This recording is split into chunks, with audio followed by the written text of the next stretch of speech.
Spoštovani, še enkrat prisrčen pozdrav tudi z komentatorskega mesta. Tale prenos iz Kopra smo sicer začeli nekako v slogu tiste znane Naj te nosi voda, priljubljene rokovske zasedbe Dan D. Na začetku sezone je na desni strani celjske obrambe operiral mladi Eichmajer, ni bil pretirano uspešen, potem je to tule pa zdaj priložnost za Kotnika prek vrat. Povsem na miru, vse skupaj je bilo treba ponoviti, tule vidimo Omarja Korejo, medtem Celjani napadajo prek Neneja, ne, še vedno, pa Morozov, Ikve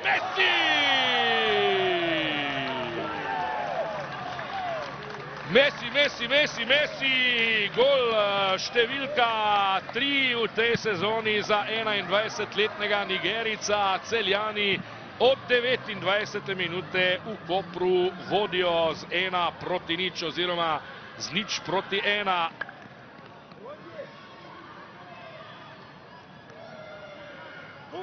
Morozov še enkrat pokazal, kako natančne so njegove podaje, kako koristen je v fazi napada. Ta leva stran Celjanov z Nenejem in Morozovom je zelo ranljiva, ko ima tekmec žogo. Spet Koreja, Kotnik poizkuša, Osuji, brez prekrška.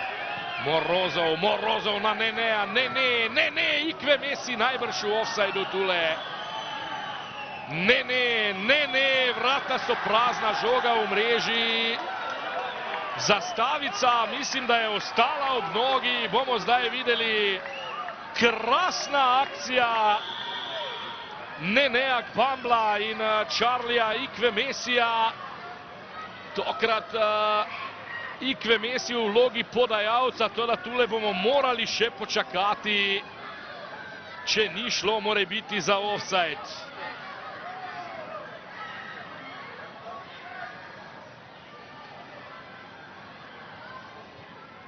Ne, ni šel na žogo, kajti ta se je proti njemu odbila od vrbanca, ne pa se je zavedal, da je v prepovedanem položaju.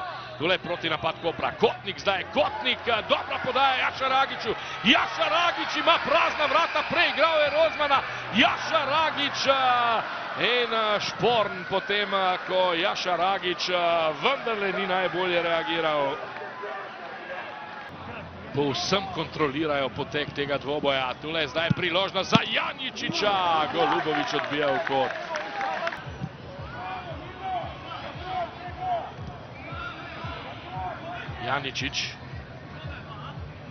Janičič in še enkrat Golubović. Vse tako, kot je bilo doslej, kar se tiče uvrstitev, seveda ne, pa zdaj sam pred vrati, ne, in brani Golubović. Čeprav seveda je pred nami še nekaj, še dobre 3 minute nogometa. V 3 minutah se je v nogometu seveda že znalo marsikaj zgoditi.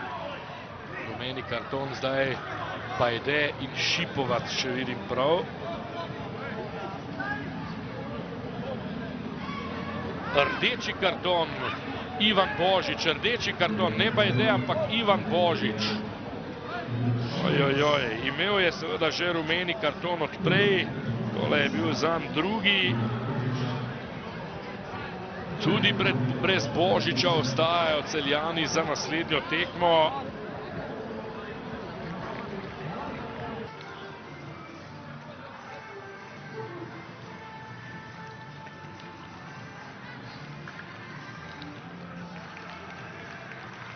Ja, hvala Zoran Zeljkovićev. Meni Zoran Luka Vešner-Tičić je bil po tekmi zelo iskren, dejal je, res je bil drug sistem, ampak mi nismo bili pravi, ne glede na sistem, bi morali mi igrati bolje, biti bolj energični. Se strinjate, kaj ste dejali fantom po tekmi, kaj vas je danes najbolj razočaralo?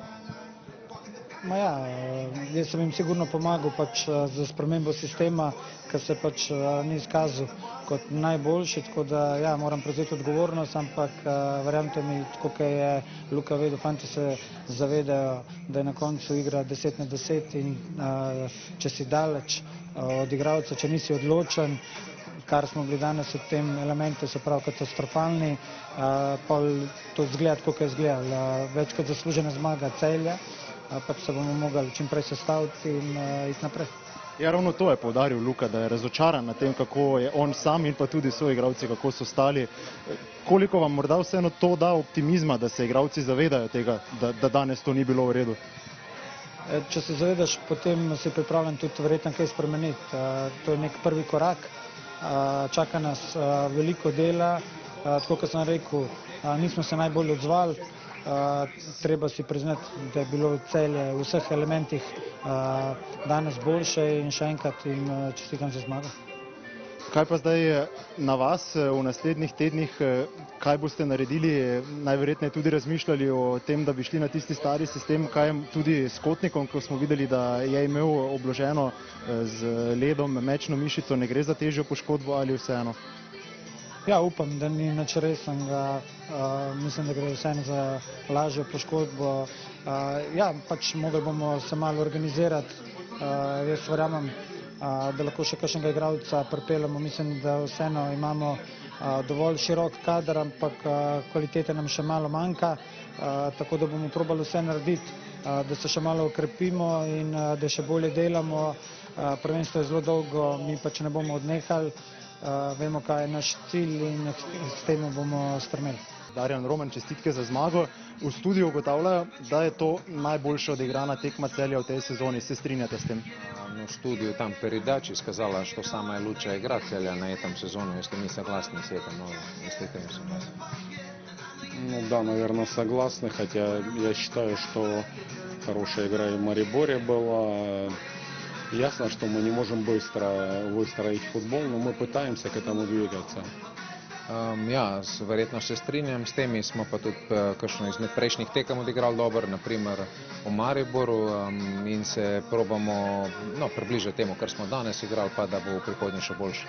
Prednost, ko smo novinarji tule ob robu igrišča, je ta, da vidimo, kakšno je vzdušje. Vidi se, da so zdaj fantje bolj sproščeni, koliko so pomagali sami rezultati in koliko zdaj pričakujete, da bo igra bolj sproščena ob teh zmagah v nadaljevanju.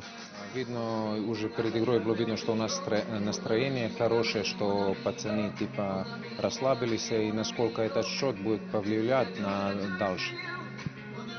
Да нет, каждая игра по-своему тяжелая, и будем настраиваться к следующему сопернику. Я думаю, что никакого там шапкозакидательства нет. Ja, on pravi trener, da je vsaka tekma zase in da nekako ta tekma, ne bo imela nekega vpliva na naslednje tekme. Kaj je s Čarlijem? To je zagotovo tisto, kaj najbolj skrbi celjske navijače. Болельщики Целя, они переживают, что с Чарлием. Нет, все хорошо, и надеемся, что уже будет готов к следующей игре. On je dobro in mislimo, da se bo pripravljal na naslednjo tekmo normalno. Najlepša hvala, čestitke za zmago, srečno tudi v nadaljevanju. Luka Višnjar-Tičić, zelo težka tekma za vas, ni bilo tiste energije, če sem Celjanom dejal, da so imeli energijo. Kaj je bilo pri vas narobe? Kje se je ta izgubila? Ja, težka tekma za nas, res, kot ste rekli, nismo bili pravi. Kaj je razlog za to, ne vem. Moramo se pogovoriti, mislim, tako ne moramo igrati, ampak kaj če take tekme prijemo, drugi polčas malo boljši sicer, ampak nas mislim, da odnos ni bil pravi in energije. Zelo iskren odgovor, hvala, ampak morda še vprašanje, nekako drugačna taktična postavitev danes, tudi najverjetneje zaradi odsotnosti Perisa. Koliko je bilo težje igrati na protinapade, ko na krilih niste bili toliko potentni? Pa ja, trener se je odločil zaradi Parisa ali zaradi ne, ampak kakršenkoli sistem igramo, moramo boljši. Sistem dan sigurno ni bil kriv, da smo štartali tako tekmo in tako igrali. Smo prvi polčas, tako da jaz mislim, da moramo boljši, da je bil karakter dan skriv. Ob meni je nasmejani kapetan Celja Nino Kavter. Nino, izgledali ste zelo energični, niste dopustili Kopru nobene omembe vredne situacije, mora biti v prvem polčasu neka priložnost. Kako to, da ste bili tako čvrsti na sredini? Ja, najprej bi rad čestitev ekipi za borbenost, za pokazani pravi karakter. Ja, mi smo stali dobro na igrišču, Kopru smo preprečili te dolge protinapade, kaj imajo, kaj točejo diagonale in pokazali kvaliteto v napadu in dvakrat zadeli. V drugem polčasu je ritem nekoliko padel tudi zaradi zgodnejšega termina. Je bilo naporno, predvsem v tistem soncu v prvem polčasu igrati, ste izgubili veliko energije? Ma dobro, malo se je poznalo, samo mi smo to navajeni, ker treniramo dobro in pač, ja, tekmo pripravili do konca in glavno, da smo svili 3 pike in to je to. Dober niz, odličen niz, ampak ni še konec težkega niza, nadaljuje se vse skupaj v naslednjem krogu. Koliko ste zdaj samozavestnejši? Ja, zelo pomembna zmaga, zdaj gremo na Olimpijo in igramo doma pred svojimi navijači in seveda gremo na zmago pa tekmo po tekmu. Nino, najlepša hvala in srečno.